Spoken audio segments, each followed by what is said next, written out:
Sabi ni Padre Pio, let us always keep before our eyes the fact that here on earth we are on a battlefield, and that in paradise we shall receive the crown of victory. Na dito mga kapatid, lagi pa tayong nakidigmaan, no? Hindi sa tao kundi sa kaaway natin, yung demonyo mga kapatid.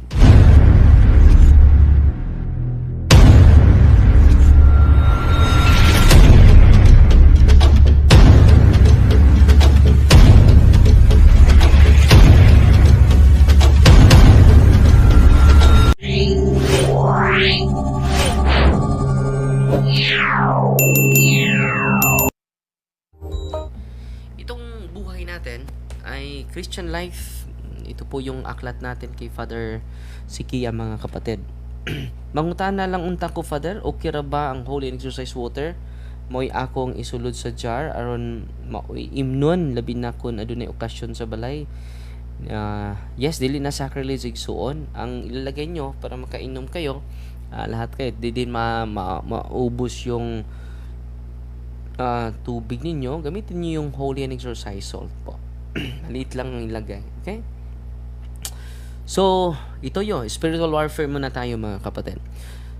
Sabi ni Padre Pio, let us always keep before our eyes the fact that here on earth we are on a battlefield, and that in paradise we shall receive the crown of victory. Na dito mga kapatid, lagi pa tayong nakidigmaan, no? Hindi sa tao kundi sa kaaway natin, yung demonyo mga kapatid. Okay?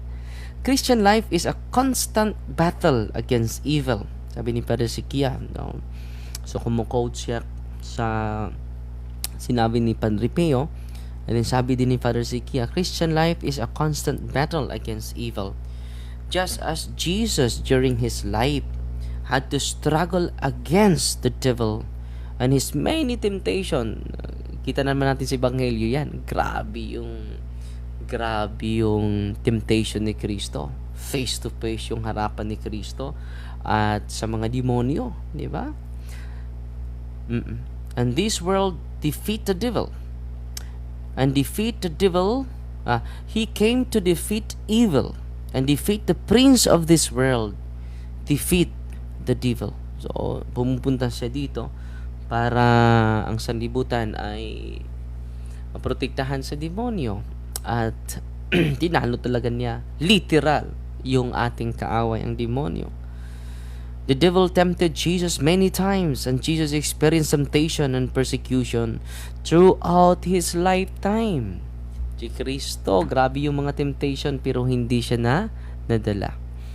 And then grabe yung persecution sa buong buhay ni Kristo. Yan po ay palatandaan ng ating Christian life. Ang ating buhay bilang isang Kristiyano is a constant battle against the devil, mga kapatid. And then sabi ni Papa Francisco, kinuquote pa na ni ito pala ay hindi galing Padre Sikia. Itong binabasa ko ay galing pala ito ni Papa Francisco. Papa Francisco continue, and he warned that whoever wants to follow Jesus must be aware of this reality. So lahat tayo na sumusunod ni Kristo, may mga struggle, may mga persecution, let us left it up to the Lord. No? This is it. No? Ito po yung buhay ni Kristo. Hindi tayo mawala ng pag-asa. Hindi tayo aatras. Hindi tayo aayaw, mga kapatid. So we also can never fully understand man, which includes his fallen nature and propensity to sin, without understanding the devil. So kailangan natin pag-aralan. Father, gusto ko mag-renounce, please help me. So punta ka dito sa office natin mga kapatid. From Thursday to Sunday po, open po sa mga gustong bibisita sa office natin. From Thursday to Sunday po yung open sa office natin. Dapat alas 8 sa umaga nandyan na po kayo. Alas 8 sa umaga nandyan na po kayo. Whole day po yan para sa whole morning is catechism po. Pinaka-importante po dyan ang catechism.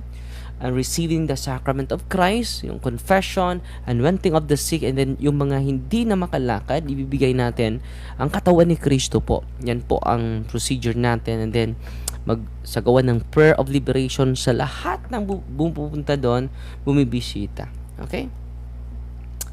So ito talaga yung ano natin, pinaka-importante na meron tayong demonology, no? So naiwan yung naiwan yung aklat ko doon sa sa Europe, yung Dominion, yung mga about angelology, nandun yung mga demonology doon, angelology na aklat. Pero sagdi lang, ipadala naman yung mga aklat natin sa sunod na araw. And then salamat para ni Sister Ann Castro na nagpadala sa atin ng mga aklat. Salamat po. At yung iba ay ibibigay natin sa mga CFD. Meron ako ibibigay yung Buhay ni Mother Teresa. Salamat Sister Ann Castro. Salamat po. Sa mga gustong magbigay ng mga magandang libro, mga historical books, pwede ipadala yan sa atin. Dahil magsagawa tayo ng library sa mga CFD. So, siguro doon natin ilalagay sa office, sa ating 1.2 hectare, no, sa sunod na mga araw, mga kapatid. Okay, patuloy tayo mga kapatid, no. Salamat pala sa mga supporters natin na nagpadalang suporta para sa evangelization, para din sa vocation, at para din sa Catholic school na tinutulungan sa ating programa. So maraming salamat po. And then ngayong last November 8, nagbayad na tayo. So kunin ko muna mga kapatid. Wait muna.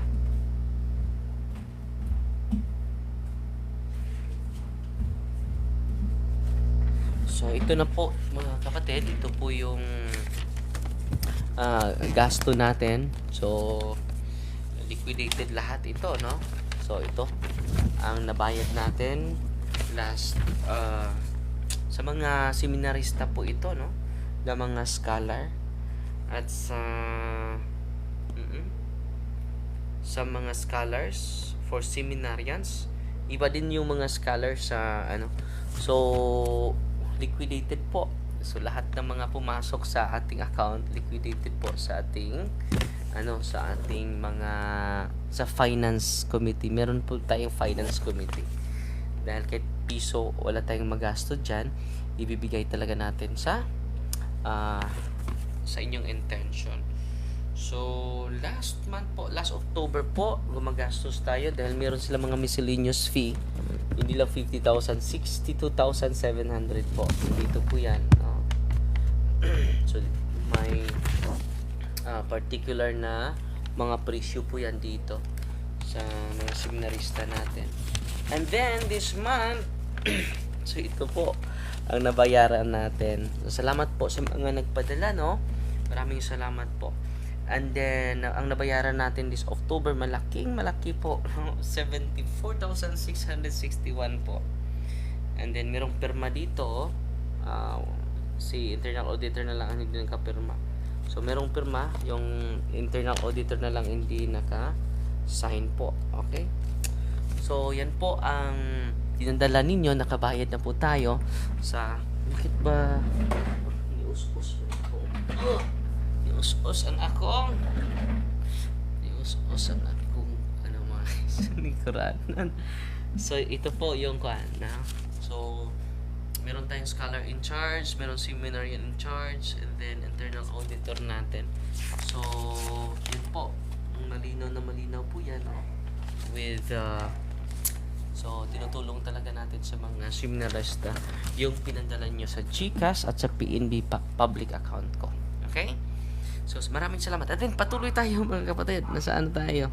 Nagpasalamat lang tayo. And then sa mga aklat, salamat talaga sa malaking tulong yan sa mga Catholic Faith Defenders natin na laging dumudipinsa sa katotohanan po. Maraming salamat sa ating presidente, very active, Brother Kenneth Abuyabor, at sa lahat ng mga officials, Brother Roland Misa, no, grabe yung pagsisikap no? Para makapunta tayo sa mga lugar na magsagawa tayo ng dialogue sa pagtuo.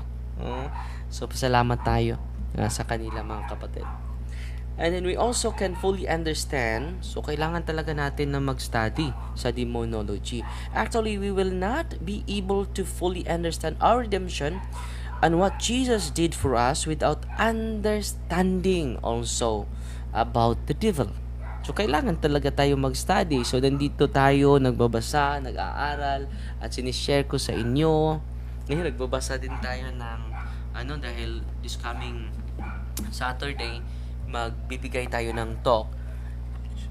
Salamat tayo kay Father Rara, no? Pinadalhan tayo ng mga aklat. Ito po, mga apologetical books. Ang ganda po. At ito po yung isi-share natin sa mga Catholic faith defenders natin na dadalo this coming November 16, ika-3rd year anniversary na sa Diocese of Tagbilaran. Ang ganda po. Talibon pala. So, dumami na yung mga CFD sa buong Bohol po mga kapatid. So patuloy tayo mga kapatid. So ito yung mga binabasa natin. At ito din, isi-share ko sa inyo yung buhay ni Stephen Ray. Hindi ko pa na dugtungan. Pasensya na po kayo. Dahil sa daming ginagawa, no? Pero sisikapin natin na isi-share natin yan, ha? Okay? Yan lang ang maibigay ko sa inyo, maisukli ko sa inyo, sa inyong kabutihan po. Okay, patuloy tayo mga kapatid. So, kailangan natin ma-studyuhan din yung nature ng demonyo. So, ito, ang ginagawa natin, isa na ito sa mga paraan mga kapatid. So, patuloy tayo mga kapatid. May nag-comment dito, no? History lang alam, no? Walang Bible. Ubod ng kasinungalingan. No? God bless you kapatid, no? So, hindi lang yung Bible ang basihan natin. Isa lang yun sa mga basihan, mga kapatid. So, ganyan ka-rich yung testimonya ng simbahan po, no? So, patuloy tayo mga kapatid. Actually, we will not be able to fully understand. Nabasa ko na ito. Jesus came to destroy the works of the devil and bring us out of the kingdom of darkness in order to bring us to his kingdom of light. Jesus confronted the devil at the beginning and end of his ministry. So dito mga kapatid, gusto ng Diyos na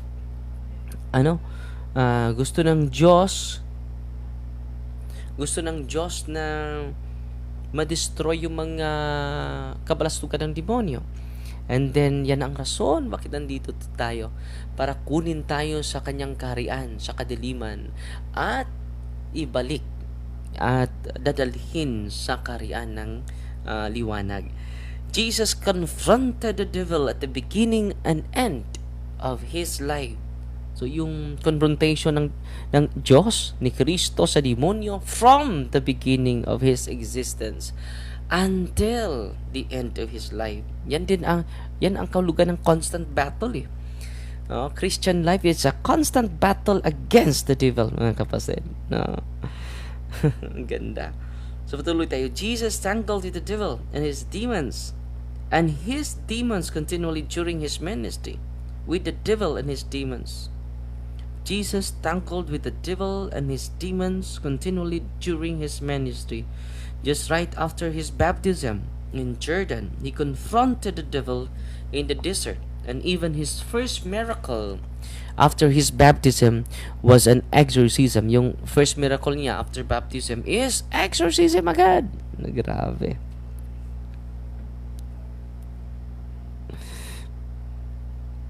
Maka-bright nang nagsigig basa mo ng maudi ay ni Father kamaujod, no? So ma-exercise niya itong utok igsoon. Casting out demons was not an add-on to the ministry of the Lord, but an integral and indispensable element of his mission. It also witnessed to the authority that was in him. So ito mga kapatid, hindi to add-on ha, pero alam nyo, sa simbahan natin na yun, no? Natatakot na yung mga pare, no? Natatakot na yung mga pare, mga kapatid. So, it is not an add-on ministry. It is integral and indispensable element of his mission. It also witnessed to the authority what that was in him. When we therefore downplay this dimension in the life of Jesus, we will also distort our understanding of the person of Jesus. Jesus would not have been crucified without the devil, since his crucifixion was the hour of Satan. So grabe yung pakikigbaan ni Kristo sa mga demonyo, no? So yun, maintindihan natin, it is a constant battle against the evil, no? So kita-kita ta sa puzzle, Padre. Amping, God bless, no? Salamat po. And then pasalamat tayo sa mga star senders natin ngayon. Nangunguna si Sister Maria Sarmiento, si Chris, no? Si Maria Sarmiento nagpadala sa atin ng 200 stars, si Chris 100 stars, si Malulang 100 stars, si Lucia Tano Abduhan 50 stars, si Victor Arbilo 30 stars, si Chiri Manghait 10 stars, si Bernarda Ibarzabal 10 stars. Salamat po sa generosity ninyo, mga kapatid. So patuloy tayo, mga kapatid, no? Ang ganda ng sinasabi ni Father Sikia dito. So integral and indispensable element of his mission, mga kapatid. So casting out demons was not an add-on, take note, to the ministry of the Lord, but an integral. Linaw na malinaw yan, ha. So lalaro tayo ng tennis ngayon, lalaro tayo ng tennis, mag-exercise muna ako, and then magmi-meeting tayo with the team sa Deliverance Ministry. And bukas din meron din tayong meeting bukas dun sa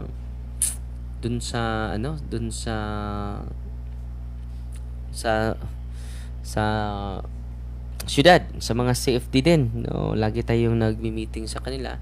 And then bukas bibisita naman tayo ng ilang lugar para magsagawa ng secret agents, no, para sa election. So araw-araw po tayo, and then araw-araw din tayo, marami tayong i-share sa inyo, okay? Studying demonology, sabi ni Father Sikia, Jesus would not have been crucified. No, nabasa ko na ito. Studying demonology also makes us more aware of the love of Jesus for us. Ano? Studying demonology, hindi yan pagpa-glorify ng demonyo. Sasabihin ng iba, ginolify mo yung demonyo, Father. Lagi mong tinuturo sa mga tao. No, sabi ni Father Sikia, yung expert natin, mga no description has been added to this video. Bakit? Ano nangyari? Okay. Ano description of this video has been added? So, pasensya mga kapatid, may nabasa tayo sa YouTube. So, bakit ba ito nawala? Nawala yung mga chat natin. Hindi ko mabasa yung mga chat, mga kapatid, eh. Live chat? Bakit hindi ko nabasa yung live chat nila? Anong nangyari ba sa YouTube channel natin? Hindi natin mabasa yung mga messages ninyo, mga kapatid. Wait muna, mga kapatid, ha. Nasa ko na ba? Tingnan na. Okay, nabasa na. Okay. Si Angel LC, may tunog, Father, good PM. May tanong, yung tanong mo, kapatid. Si Cecil Dumagen, magandang hapon po sa iyo, Father, watching from Baras, Rizal. God bless you always. Good afternoon, Father Darwin. Natinga Ninita, magandang hapon, Father, watching sa Pitugo, Zamboanga del Sur from Immaculate Conception Parish. Si RD Valdeg, mayong hapon, Father. Si Lina Suyat, good, magandang hapon, Father. Nueva Ecija, good morning, Father, watching from Spain. Si Bernardo Ibarza, magiging watching from Las Piñas. Sana mag-subscribe kayo sa YouTube channel natin, ha. Sa mga naka-subscribe na dito sa natin, sana ma-subscribe ninyo ang YouTube channel din natin. Okay? So patuloy tayo mga kapatid hanggang alas 3 lang tayo, alas 3 Gs, no? Na mag-greetings po ako sa inyo, ha. Parang matuwa naman kayo. So our Lord tangled with the devil, we may say primarily not using his full power as God, but through his human nature. God allowed that he be lower than the angel for a time. So, ginagamit na yung human nature lang niya, no? Not fully. No? Ginagamit din niya yung pagka-Diyos na. Not using his full power. Not full power. Gagawin yung full power ng Panginoon. Lagpot yung mga demonyo. As God, but through his human nature, God allowed that he be lower than the angels for a time. Dahil yung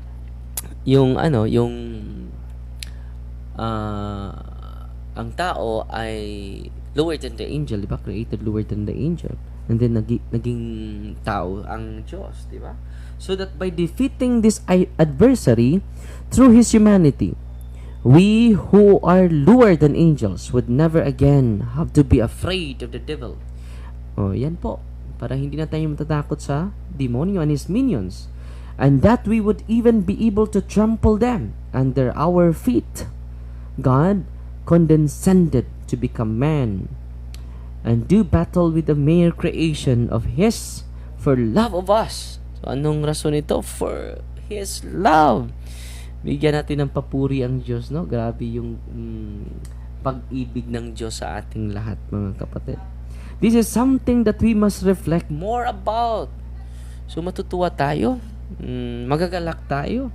Now, why does God allow suffering? Ito po. This is reality we all face.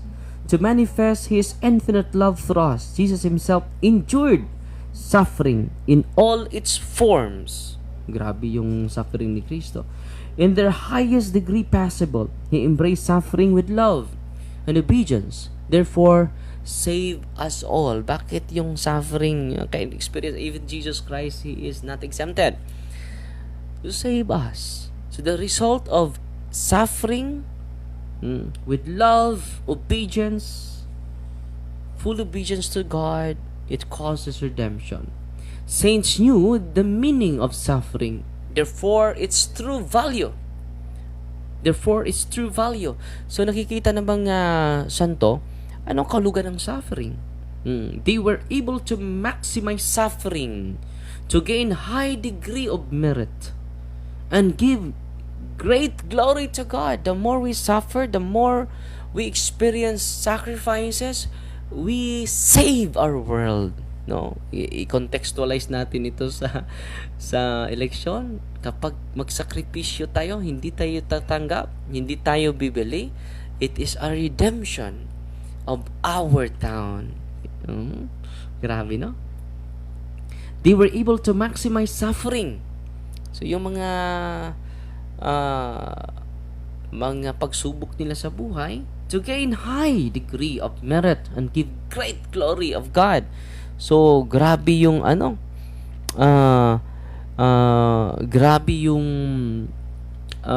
merits and give great glory for the Lord. Similarly, we may ask ourselves, why does God allow the devil to continue to exist in this world and molest us? Jesus himself took the worst than the devil could do to human being. Hindi matumbasan yung suffering ni Kristo kaysa atin, di ba?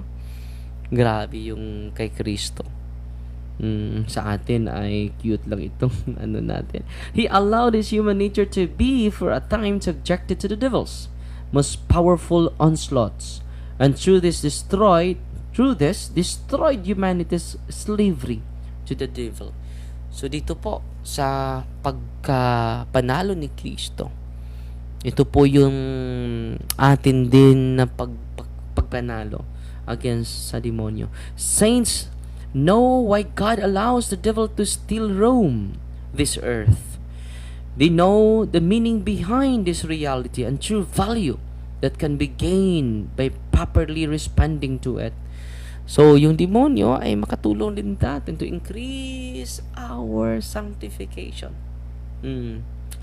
Bakit nandito yung mga demonyo? To increase our sanctification, to increase our purification. It is for the greater glory of the Lord. Kung ano lang natin, kung maintindihan na natin, they were able to maximize the devil's attacks. At yung mga atake ng demonyo, ginagamit ng mga santo against sa kanila. Both ordinary, yung mga kasalanan natin, and extraordinary in a spiritual combat that drew forth a high degree of merit for themselves and a high degree of glory for God. So, high degree of merits, so spiritual merits, makatanggap tayo yung spiritual merits. Spiritual warfare produces saints. Grabe, no? Itong digmaan na ito, it produces saints. So, in connection to election, sa ating kampanya, kung tayo ay magsasakripisyo lang, na hindi tatanggap ng pera, hindi bibili ng mga buto, yan ang salvation, yan ang purification. Pero marami sa atin hindi makasakripisyo. Gusto natin instant na kaligayahan, instant na solution, instant na position. Yan po ang masama. Di ba? Paduloy. Spiritual warfare produces saints, but we must understand that the hows and whys of it.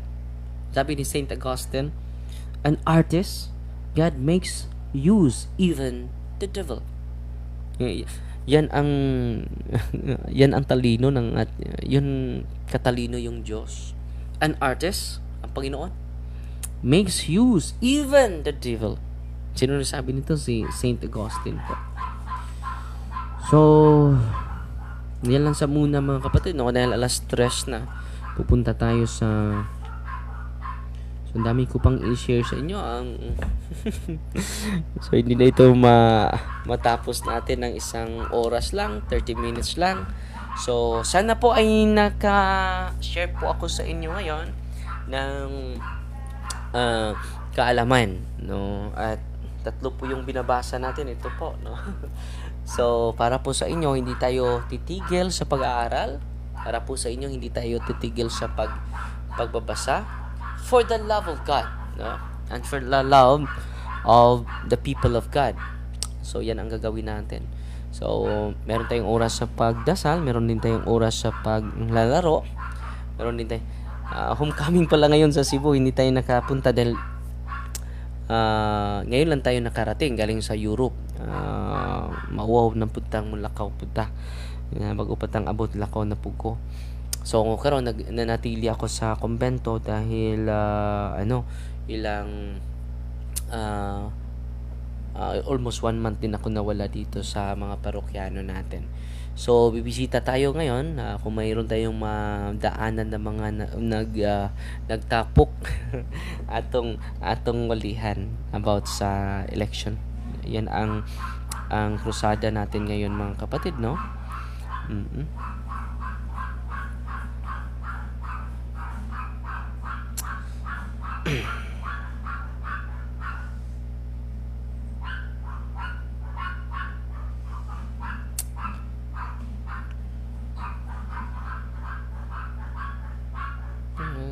Nangyari dito.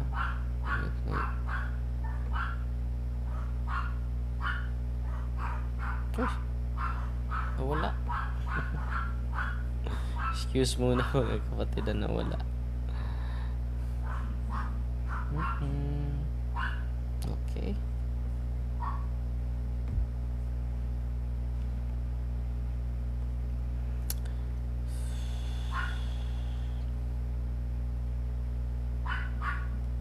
Magdasal muna tayo mga kapatid, ha? 3 o'clock per every 3 p.m. Huwag kayong malimot na magdasal, ha? In the Father, the Son, the Holy Spirit. Amen. You died, Jesus, but the source of life flowed out for souls, and an ocean of mercy opened up for the whole world.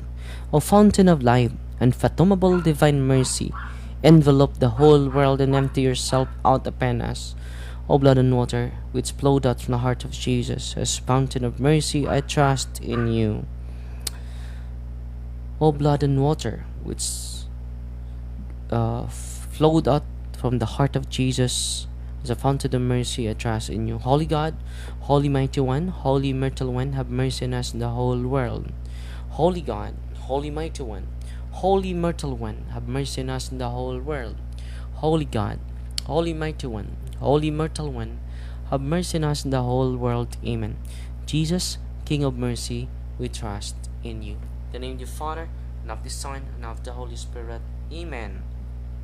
So, pasalamat na lang tayo, no, sa mga star senders natin. Salamat po. Minsan ay hindi ako magkapasalamat, no? So, sino ba yung additional na mga star senders natin? Si Victor Arbilo. Si kapatid na Eden Mirantes Clemente. Nabala sa 50 stars. Yung iba yung nabasa na natin, no? Si Malu Tapuyot, 100 stars. Si kapatid na Lucia Tano Apuhan. At sa lahat ng mga star senders natin, no? Salamat po. And then pumupunta tayo sa police station kanina. 3 pulis lang ang naka-station dahil nasa field yung iba. Sila si Sir Tiborcio Pakatang Jr., si Sir Lindy Nalugon, at si Sir Ma'am Susan Madula, taga Valencia lang yun si Ma'am Susan, no? So umisita tayo, and then umisita tayo para nasa sirdain natin, nasa na media tayo, nasa gitna tayo, wala tayong kinakampihan, mga kapatid.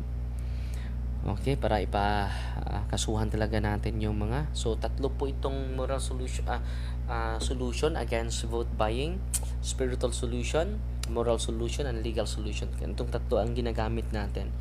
Kapag spiritual kulang yan. Kapag moral kulang yan. Pero may legal, meron tayong